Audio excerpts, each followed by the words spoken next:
예수 그리스도의 은혜와 평강이 여러분들과 함께 하길 바랍니다. 코로나19가 시작된 다음부터는 저는 원래 저는 이제 한 권을 선택해서 그것을 끝날 때까지 이렇게 말씀을 전했습니다. 유튜브로도 설교를 듣는 분들도 있어서 이렇게 권별로 하면 좀 어려울 것 같아서 제가 2년 동안은 이렇게 믿음과 희망에 대한 말씀을 주로 전했습니다. 작년 연말부터 하나님께 기도했습니다. 하나님, 제가 어떤 말씀을 전해야 될까요? 라고 제가 하나님께 여쭤봤더니 갑자기 제 마음속에서 로마서를 해야 되겠다는 마음이 들었습니다. 그런 마음이 들자마자 안 돼요 라고 제가 했습니다. 왜냐하면 로마서는 어렵기 때문에 그렇습니다. 그리고 제가 한 2주간의 시간이 지난 다음에 또 그때는 제가 순종하는 마음으로 하나님, 제가 어떤 말씀을 전해야 될까요? 라고 여쭤봤습니다. 그랬더니 다시 로마서라는 마음을 주셔서 제가 순종하기로 했습니다. 어떤 분에게 제가 로마서를 말씀을 전했더니 목사님 쉽게 하세요 라고 하더라고요. 그분도 로마서가 어렵다는 것을 알기 때문에 그런 것 같습니다. 로마서는 어거스틴이나 마틴 루터 같은 위대한 영적인 거장들이 이 로마서 앞에 무릎을 꿇고 변화된 말씀입니다. 로마서를 이제부터 시작하는데 여러분들도 이 수많은 영적인 거장들이 로마서를 통해서 변화받은 것처럼 여러분의 인생 가운데 속에서도 로마서를 만남을 통해서 귀한 변화가 있기를 소망합니다. 2021년도 세계 최대의 부자는 머스크입니다. 전기자동차를 만든 테슬라, 그 다음에 우주선을 만든 스페이스 X 등 여러 사업을 운영하는 사람이죠. 재밌는 괴짜이기도 하지만 아주 천재이기도 합니다. 이 대단한 머스크의 현재 재산은요 379조 5천억 원입니다. 이와의 격차가요 100조 이상 차이가 납니다. 만일 그가 우리 가족이라면 얼마나 자랑스러울까요? 사람은 자기소개를 할 때 자랑할 내용들을 찾습니다. 여러분들은 자기소개할 때 자랑할 내용이 있나요? 집안에 자랑이 있나요? 외모와 또한 학벌이라든지 이런 것이 자랑할 만한 거예요? 아니면 자랑할 것이 아무도 없어서 남들 앞에 항상 주눅이 드나요? 사도 바울은 오늘 1장 1절에 보면 자기를 소개하고 있습니다. 예수 그리스도 종 바울은 사도로 부르심을 받아 하나님의 복음을 위하여 택정함을 입었다라고 합니다. 사도 바울은 자신을 소개하면서 명함을 내미는 겁니다. 여러분, 우리가 처음에 사업을 시작할 때 명함을 이렇게 인쇄를 해서 사람들에게 소개를 합니다. 나는 이러한 사람입니다라고 간략하게 소개를 하는 것이죠. 때로는 어떤 사람들은 자기의 명함을 통해서 나는 이렇게 유능한 사람이다라고 인정받고 싶어서 아주 명함을 자세하게 쓰는 사람들도 있습니다. 하지만 사도 바울은 지금 자기 자신을 소개하는데 명함을 내미는데 왜 명함을 내미냐면 사도 바울은 다른 서신서들은 대부분 사도 바울이 개척한 교회입니다. 그리고 교회가 문제가 있어서 편지를 쓰는데 로마서는 학자들에 따라서는 베드로가 이렇게 개척을 했다라는 이야기도 있지만 어디에도 근거가 될 만한 자료는 없습니다. 아마도 흩어진 유대인들이나 이방인들이 세운 교회이죠. 사도 바울이 세운 교회가 아닙니다. 그 교회를 향해서 사도 바울이 지금 자기의 명함을 내미는데 나는 예수 그리스도의 종이다라고 표현하고 있는 것이죠. 어떻게 보면 자기를 소개하는 것이 아니라 자기가 소개하고 싶은 분을 소개하는 거죠. 바울 시대는 종이라는 것은 굉장히 짐승만도 못한 그런 사람들이었습니다. 여러분 가슴에다 손을 대고 한번 저를 따라서 해보시겠습니까? 나는 이제부터 예수 그리스도의 노예입니다. 예. 여러분 이 말은 굉장히 쉽지 않은 말입니다. 그냥 종이 아니라 예수 그리스도의 종이라고 표현하는 것은 굉장히 충격적인 것이죠. 예수 그리스도는 당시에 신성 모독과 유대 반란으로 도모한 자로 해서 사형 판결을 받은 청년이었습니다. 결코 자랑스러운 이름이 아니었습니다. 그런데 사형수로 된 그 사람의 이름 앞에, 자기 이름 앞에 두면서 자기는 그 사람의 종이라고 이야기하고 있다면 미친 사람으로 사람들이 봤을 겁니다. 그렇죠? 사람들이 십자가에 죽은 예수, 죄수의 종이라 그러면 사람들이 너 미친놈이지 이렇게 이야기하겠죠. 여러분, 우리는 주로 자기를 소개할 때 잘 나가는 사람을 자기 앞에 두면서 자기를 소개하는 경향이 있습니다. 근데 사도 바울은 자기를 소개하는데 아주 이상하게 소개를 하는 것이죠.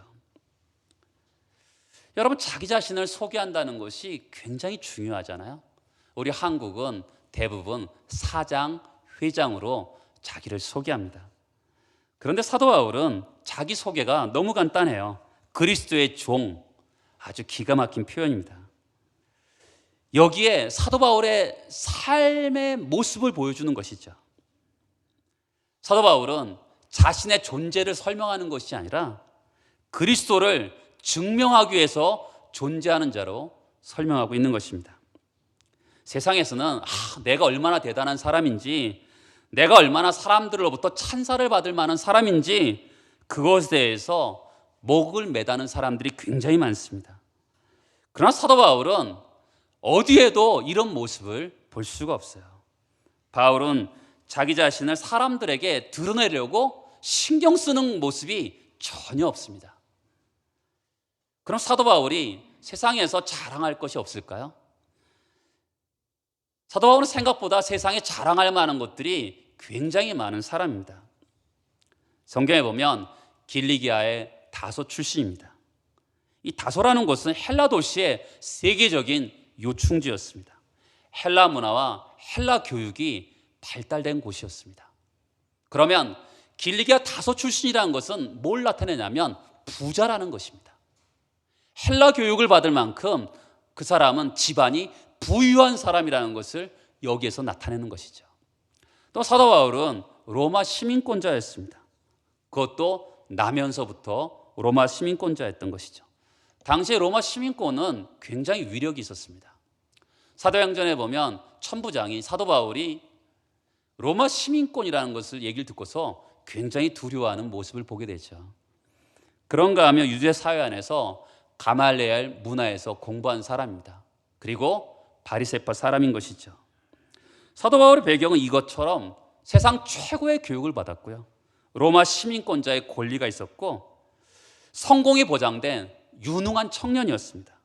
그런데도 그리스도의 종이라고 자기 자신을 소개하는 것을 보면 굉장히 세상 말로 미치는 장사를 하는 것이죠.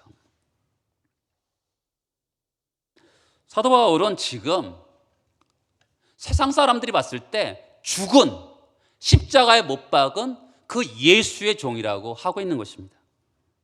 어떻게 보면 정신 나간 거죠. 그 당시에 누구의 종이라는 것은 살아있는 사람의 종인 것입니다. 만약에 주인이 죽으면 또 다른 사람의 살아있는 사람의 종이 되는 것이죠. 그렇게 주인이 계속 바뀌는 것입니다. 그런데 지금 사도 바울은 예수가 살아있다고 얘기하는 것이죠. 살아있는 그 예수의 종이다. 그리고 그분은 나의 주인으로서 영원토록 살아계신 분이다. 이렇게 표현하고 있는 것이죠. 여러분, 어떻게 가능할까요? 세상 사람들이 보기에는 죽은 예수인데 어떻게 지금 살아있는 예수 그리스도의 종이라고 표현할 수 있을까요? 그것은 사도 바울이 다메섹 도상에서 예수를 만났기 때문에 그렇습니다. 부활하신 예수를 만난 거죠. 사울아 사울아 어찌하여 나를 핍박하느냐? 주여 누구시입니까? 나는 네가 핍박하는 예수다. 사도 바울이 그 부활하신 예수, 살아계신 예수를 만난 다음에 그의 가치관이나 그의 모든 인생의 목적이 대변화가 일어난 것이죠. 그래서 고백합니다. 부활하신 예수 그리스도의 종이다라고 고백하는 것이죠. 다메섹에서 만난 그 주님은 부활하셔서 하나님 우편에 계신 분이십니다. 그리고 만왕의 왕이고 만주의 주이시며 모든 만물을 통치하시는 왕이신 것이죠. 사도 바울은 지금 시시한 임금의 종도 아니고 돈 많은 사람의 주인의 종도 아니고 또 돈의 노예도 아니고 명예의 노예도 아니고 나는 만왕의 왕이고 만주의 주이신 그 살아계신 그분의 종이다라고 표현하고 있는 것이죠. 여러분 얼마나 행복하겠어요? 그렇죠? 나는 예수 그리스도의 종이라는 이 표현 속에서는 사도 바울의 행복한 모습이 느껴지는 것이죠. 요즘 저는 참 두려움을 느낄 때가 많습니다. 강릉에 와서 목회한 지 오랜 세월이 흘렀습니다. 사람들이 저를 보고 하나님의 종이라고 이렇게 이야기하는 것이 아니라 어느 교회 목회자로 알아보는 것이 참 많습니다. 가장 두려운 것은 대우받는데 익숙해져 가는 것입니다. 여러분, 노예는 주인의 소유물입니다. 하인과 노예는 다릅니다. 청지기는 월급을 받습니다. 일을 하고 월급을 받습니다. 근데 노예는 일을 하고 어디서 밖에 나가서 일을 했으면 그 품삯은 다시 주인의 것이 되는 것입니다. 노예는 오로지 주인의 영광을 위해 살아가는 것이죠. 사도 바울이 이렇게 고백합니다. 우리가 살아도 주를 위해 살고 죽어도 주를 위해 죽나니 그러므로 사나 죽으나 우리가 주의 것이로다. 여러분, 사나 죽으나 오직 주의 것이라는 것은 그의 삶이 굉장히 명백해지는 것을 봅니다. 또 사도 바울은 갈라디아 1장에서는 이렇게 얘기하죠. 이제 내가 사람들에게 좋게 하랴 하나님께 좋게 하랴 사람들에게 기쁨을 구하랴 내가 지금까지 사람들의 기쁨을 구하였다면 그리스도의 종이 아니다. 하나님의 종으로서 사람의 인정보다 하나님의 인정을 받는 자가 되겠다 결심하는 것을 보게 됩니다. 여러분은 누굽니까? 여러분은 세상에서 누구입니까? 여러분은 하나님 앞에서 누구입니까? 사도 바울처럼 나는 예수 그리스도의 종이라고 고백하는 여러분 되시길 소망합니다. 나에게 수많은 많은 것들이 있는데 그 많은 것들이 아니라 예수 그리스도와 관련되게 말할 수 있었으면 좋겠어요. 어느 분이 어느 사모님 집을 이렇게 놀러 갔습니다. 사모님, 자녀들은 어떠세요? 라고 했습니다. 이 사모님이 첫째는 예수 그리스도를 잘 믿어서 지금 어디서 일을 하고요. 둘째는 예수 그리스도를 충성스럽게 섬겨서 어디서 일을 합니다. 그 사모님은 그 자녀가 어떤 직장을 다니고 어떤 학벌을 얘기하고 이렇게 얘기하지 않았습니다. 그는 오로지 예수와 관련해서 자녀의 인생을 얘기합니다. 다른 거죠. 만약에 우리 자녀가 예수를 믿지 않는다면 아무 의미가 없는 거죠. 예수 안에서의 우리의 인생에 의미가 있는 거지 예수를 믿지 않으면 어떤 의미가 있겠습니까? 학벌을 자랑해 보십시오. 직장을 자랑해 보십시오. 무슨 나중에 의미가 있을까요? 우리의 인생은 예수 그리스도와 관련했을 때 진정한 의미가 있게 되는 것이죠. 다시 한번 말씀드리지만 사도 바울이 예수 그리스도의 노예로 그가 고백할 수 있던 것은 복음으로 예수 그리스도를 만났기 때문에 그런 것이죠. 사실 우리의 모든 것은 예수 그리스도의 종이 될 때 빛이 나게 되는 것입니다. 성도 여러분, 우리 인생의 마지막에 뭐가 남을까요? 예수를 위해서 산 것만 남는 겁니다. 예전에 어느 분이 아주 쫄딱 망했어요. 아무것도 없이 다 망해버렸습니다. 그러면서 그분이 고백을 합니다. 목사님, 제가 다 없어졌는데 하나님께 헌금한 것만 남았어요. 드린 것만 남은 거죠. 아무것도 없는 거죠.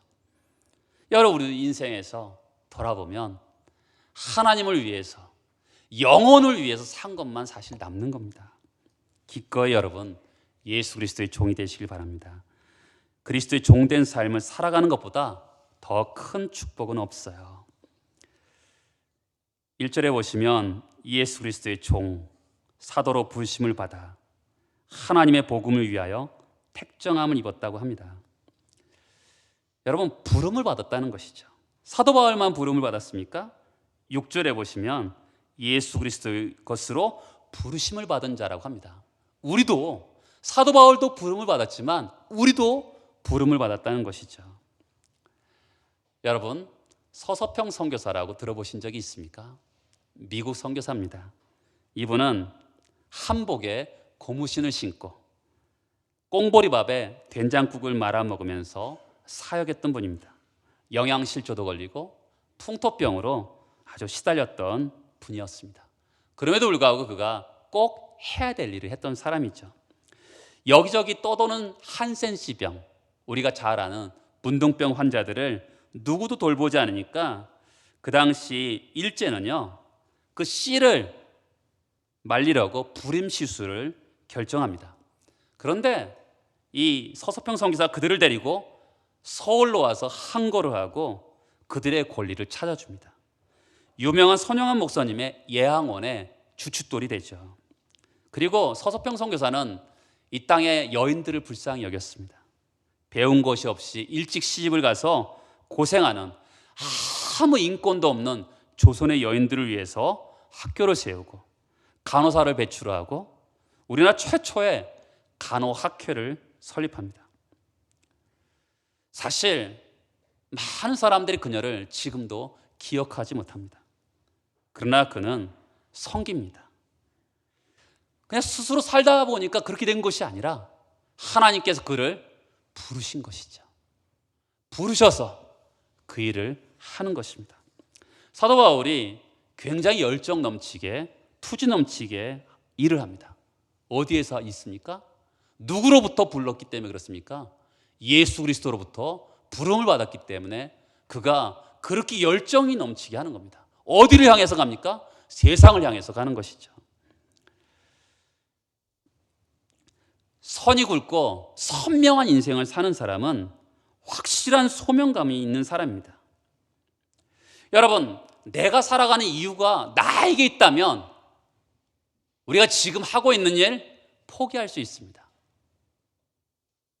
그러나 내가 살아가는 이유가 주님께서 나를 부르셨다면 지금 내가 하고 있는 일을 뚜벅뚜벅 갈 수가 있는 것이죠.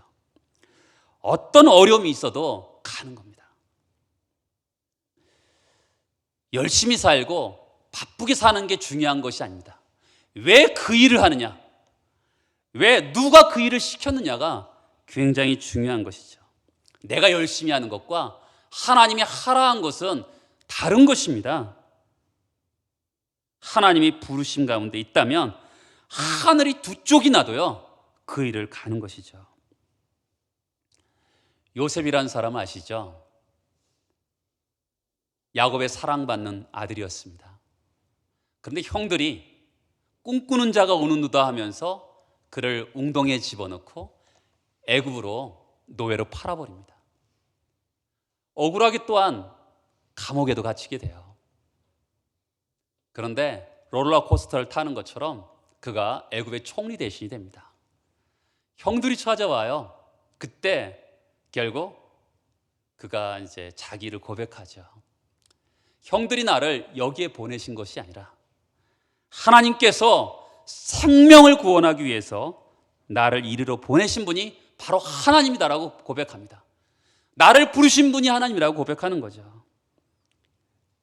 여러분, 사람 잘못 만나서 시집간 것이 아닙니다. 하나님이 여러분들을 그 가정으로 부르신 것입니다. 내가 실력이 부족해서 지금의 직장을 다니는 것이 아닙니다. 하나님께서 여러분들을 그 직장으로 부르신 것이죠. 내가 성적이 좋지 않아서 대학을 가지 못한 것이 아닙니다.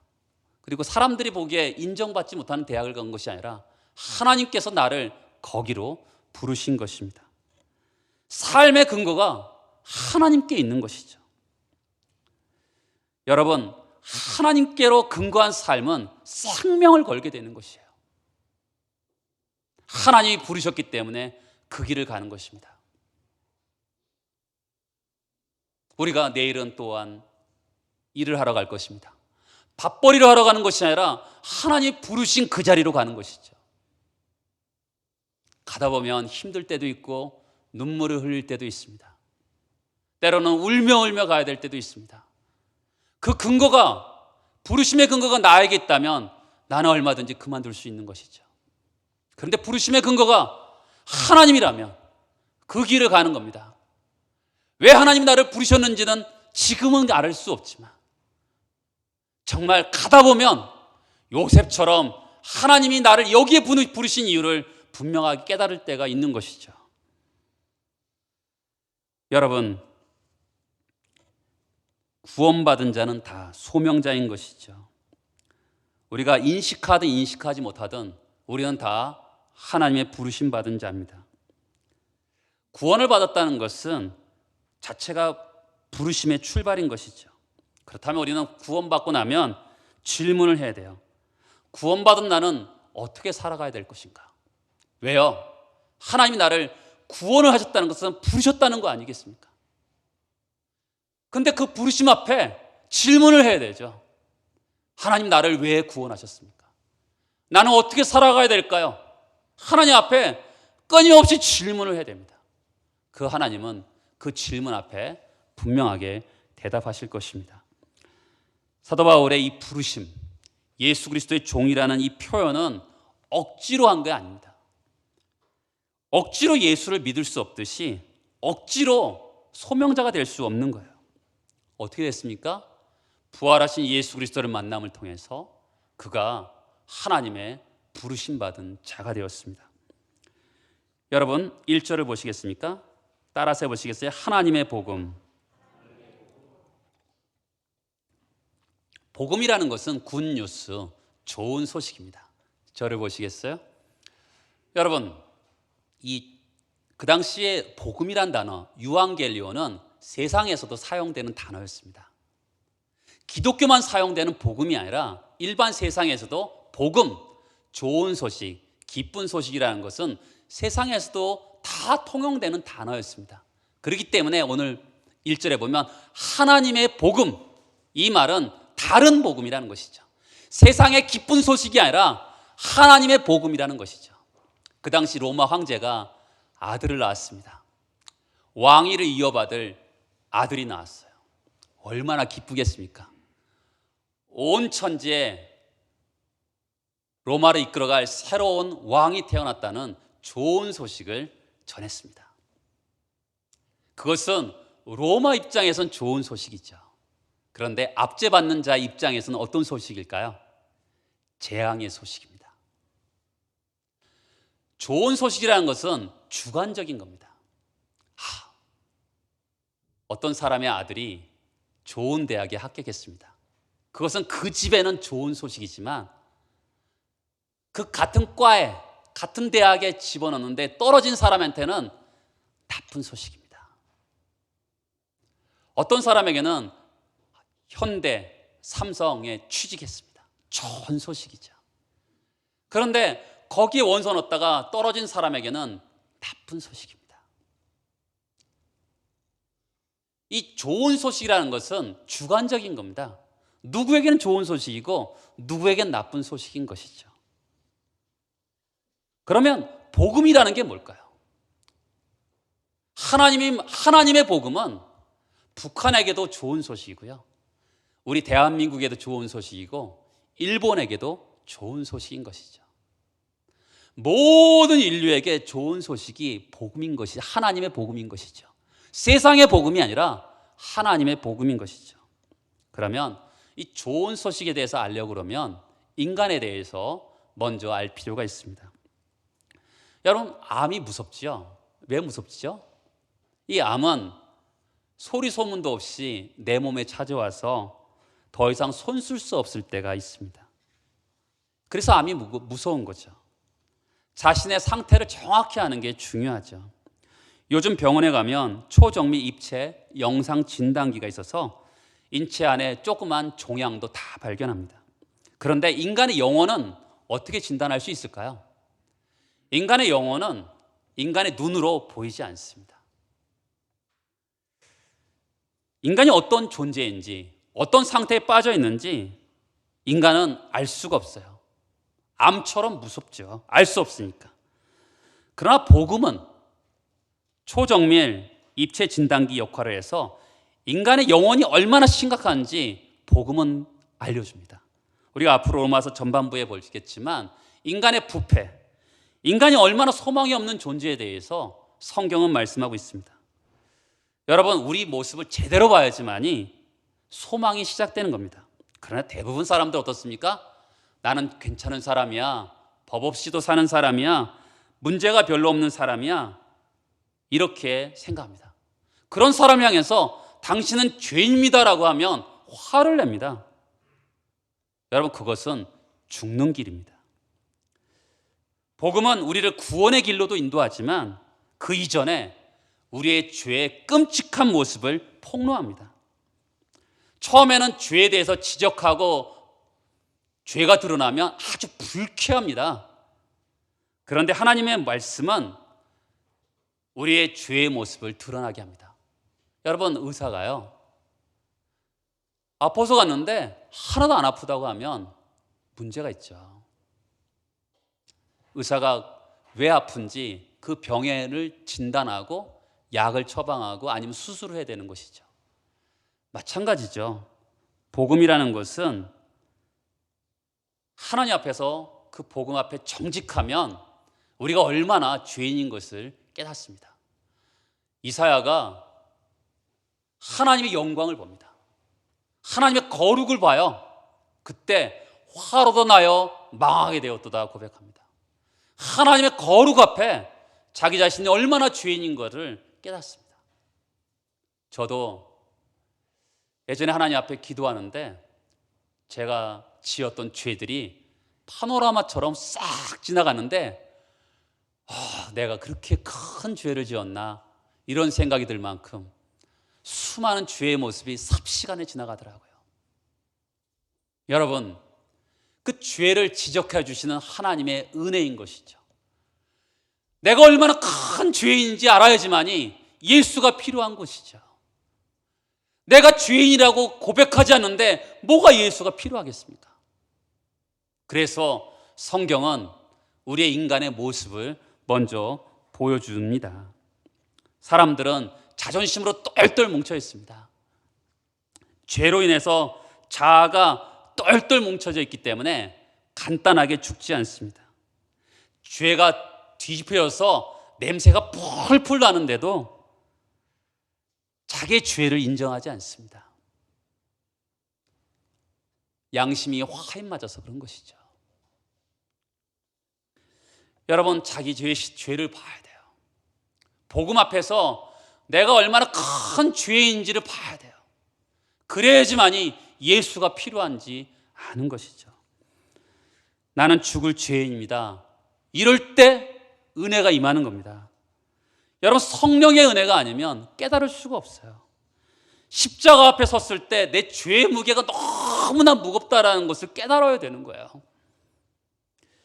왜 예수가 와야 되는 겁니까? 이 죄의 문제를 해결하기 위해서 예수가 와야 되는 것이죠. 복음은 예수 그리스도입니다. 여러분에게 질문합니다. 여러분은 예수가 인류의 죄의 문제를 위해서 해결하기 위해 오신 진정한 메시아이고 복음인 것을 믿습니까? 여러분, 복음이라는 것은, 하나님의 복음이라는 것은 굉장히 중요해요. 유앙겔리온이라는 이 단어는 원래 이스라엘 백성들이 바벨론 포로에서 해방될 때 사용된 단어입니다. 이스라엘 백성들이 10년, 20년, 30년, 야, 이제는 해방될 수 없구나 생각할 때 70년이 됐을 때 고레스라는 사람이 등장해서 바벨론을 무너뜨리고 이제 해방을 시킵니다. 그냥 해방시킵니까? 억압 가운데서 자유를 주고 거기서만 끝납니까? 고향으로 돌아가라는 것이죠. 기독교의 복음은요, 죄로부터만 구원하는 것이 아니라 천국을 향해서 가게 하는 그런 구원입니다. 반쪽짜리 구원이 아니에요. 애굽에서부터 구원받는 것이 아니라 그뿐만 아니라 가나안을 향해서 가는 것이죠. 우리는 죄로부터 구원받았을 뿐만 아니라 천국을 향해서 걸어가는 하나님의 군사들인 것이죠. 여러분, 이 복음이라는 것은 자유입니다. 그 복음이 누굽니까? 예수죠. 종종 여러분은 누구를 믿습니까? 무엇을 믿느냐고 물어보면 대부분 많은 사람들은 기독교를 믿는다고 합니다. 기독이란 단어는 한자로 그리스도라는 뜻이죠. 교는 종교죠. 여러분, 우리는 기독교를 믿지 않습니다. 뭘 믿습니까? 우리는 예수를 믿는 거예요. 그렇죠? 예수를 믿는 겁니다. 나를 위해서 죽으신, 그리고 나를 위해서 부활하신 예수를 믿는 거예요. 기독교를 믿는다고 대답하면 안 되는 거예요. 종교를 믿는 게 아니죠. 예수를 믿는 거죠. 내가 죽었던 내가, 하나님과 원수되었던 내가 예수로 말미암아 화목하게 되어서 하나님의 지성소 앞으로 당당하게 나가는 하나님의 자녀가 되었습니다. 그래서 우리 예수를 믿는 거죠.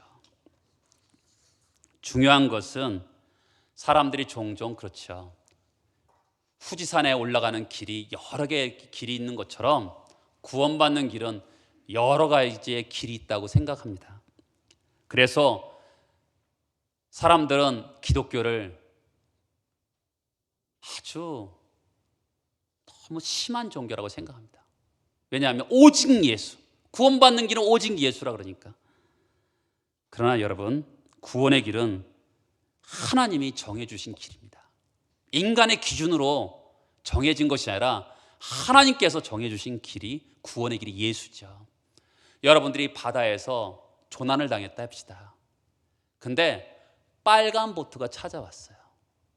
난 빨간 보트 싫어요, 다른 색깔의 보트를 보내주세요 하면 기가 찬 일 아니겠습니까? 하나님께서 우리에게 구원의 길을 예수라는 그분을 통해서 구원해 주시기를 원하셨던 것이죠.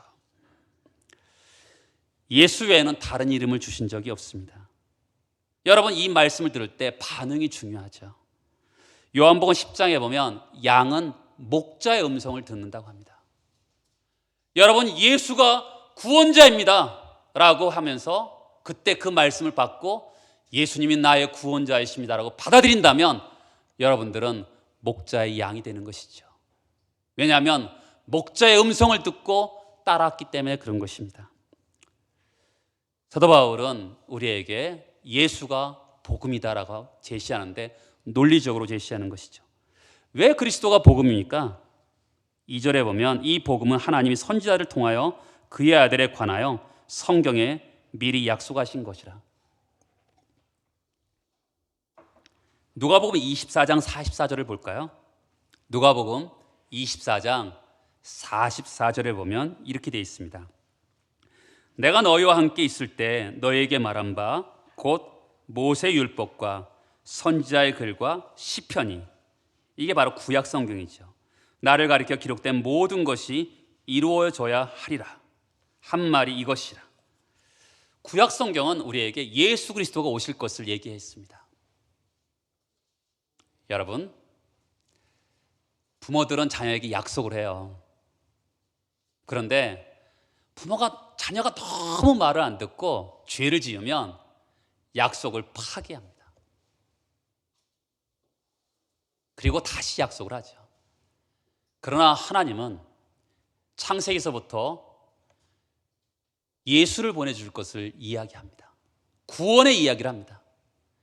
인간이 끊임없이 선지자를 죽이고 하나님의 말씀에 불순종했음에도 불구하고 하나님께서 인간의 어떤 상태랑 상관없이 그 약속을, 구약의 약속을, 하나님의 계획을 그대로 실행하십니다. 이것이 복음인 것이죠. 성경은 예수의 이야기입니다.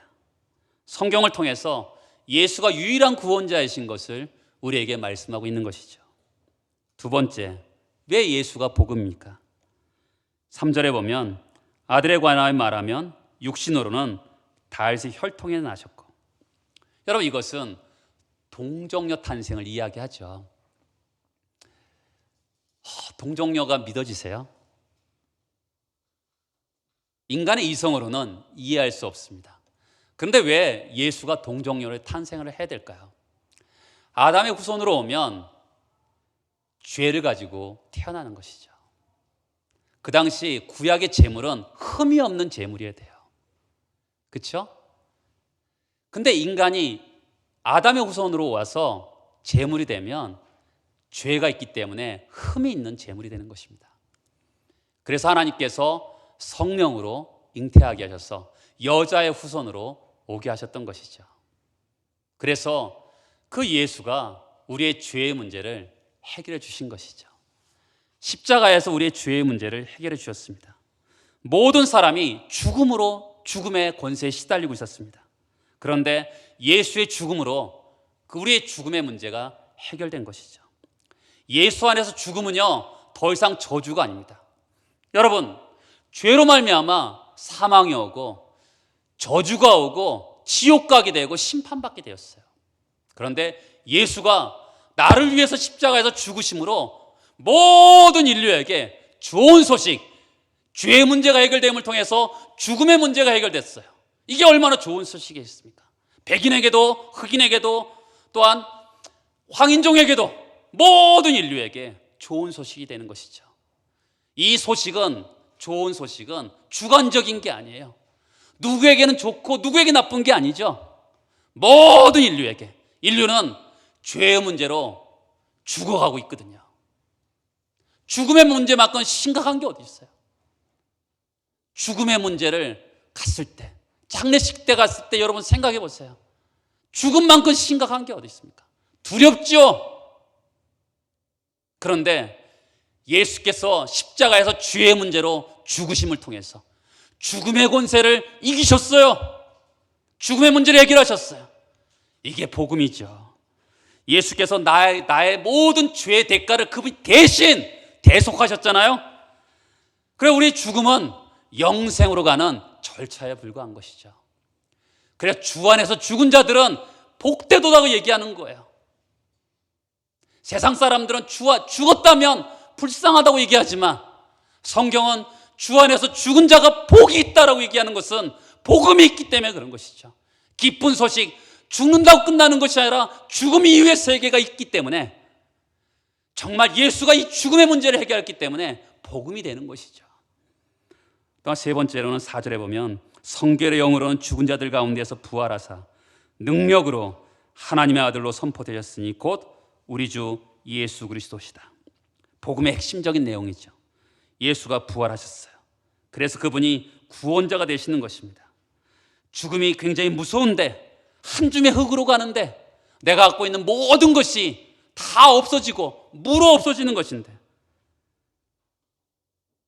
정말 죽음에 대해서 자유로운 사람들이 아무도 없는데 예수가 부활의 첫 열매가 되셨잖아요. 첫 열매. 그러면 다음 열매들도 다 일어날 수 있다는 얘기 아니겠습니까? 예수가 죽음의 권세를 이기셨어요. 그렇다면 여러분, 우리가 죽을 때 두려워서 떨 필요가 없지 않겠습니까? 천군 천사가 나를 반기고 있다고, 저 하늘에서 예수 그리스도가 나를 반기고 있다고 말하면서 죽을 수 있지 않을까요? 당당하게 죽을 수 있지 않을까요? 왜요? 복음이 있기 때문에, 좋은 소식이기 때문에. 내가 그냥 죽어서 없어지는 존재가 아니라 예수가 부활하셨습니다. 나의 부활이기도 하죠. 우리 모두의 예수 믿는 사람들의 부활이기도 하죠. 그 부활의 모습이 바로 예수 그리스도께서 부활하셨기 때문에 그렇습니다. 그래서 예수가 복음인 거예요. 가장 인생의 가장 근본적인 문제, 죄의 문제, 사망의 문제, 죽음의 문제, 심판의 문제, 지옥의 문제를 해결하셨어요. 저주의 문제를 해결하셨어요. 그렇기 때문에 예수가 복음인 것입니다. 항상 장례식을 할 때마다 새로워요. 다 없어지는 것 같은. 그럼에도 불구하고 나는 부활할 수 있다. 그런 걸 보면서 저분도 부활하시겠지. 그거 보면서 이게 복음이죠. 사도 바울이 그래서 십자가 부활을 경험한 다음에 심장이 터질 것 같으니까 나는 예수 그리스도의 종으로 복음을 위해 택정함을 받았다고 외치는 것이죠. 여러분, 신앙이 무엇입니까? 십자가 부활을 경험한 우리의 구원자 되신 예수 그리스도를 인격 대 인격으로 만나는 것이죠. 우리 인생이 바뀌는 겁니다. 그렇죠? 예수를 만나면 바뀌는 거예요. 그분의 종이 되는 것이 감사한 것이죠. 굶어 죽어도 예수를 위해 살 수 있는 것이 뭡니까? 그분이 나의 인생의 모든 문제를 해결했다고 믿기 때문에 그분을 위해서 살 수 있는 거죠. 그분을 위해서 목숨까지 바칠 수 있는 것 아니겠습니까? 복음이기 때문에 이 세상에서 누구도 줄 수 없는 가장 좋은 소식을 준 그분을 위해서 살 수 있는 것이죠. 여러분, 예수가 인생의 해답이라고 합니다. 맞죠? 죽음의 문제, 사망의 문제를 해결하셨기 때문에 그분이 인생의 소망이라 합니다. 왜요? 부활 후에 예수를 만날 것을 기대하기 때문에 그런 것이죠. 지금이 고난이 있고 죽고 사는, 먹고 사는 문제로 너무 힘들 때도 많지만 그거로 인해서 인생에 고민도 있는 것이 사실이죠.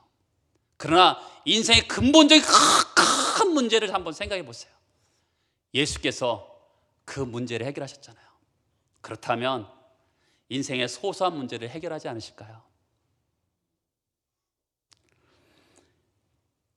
죄로 인해서 저주를 말끔히 씻어낸 능력이 예수 안에 있는 것입니다. 성도 여러분, 십자가 부활이 여러분의 심장에 부딪히는 은혜가 있기를 바랍니다. 죄의 실체가 드러나서 그로 인해서 예수 그리스도 안에서 문제가 해결되고 영혼을 위해서 내 삶을 올려드리는 주의 백성들이 되기를 소망합니다. 기도하시겠습니다.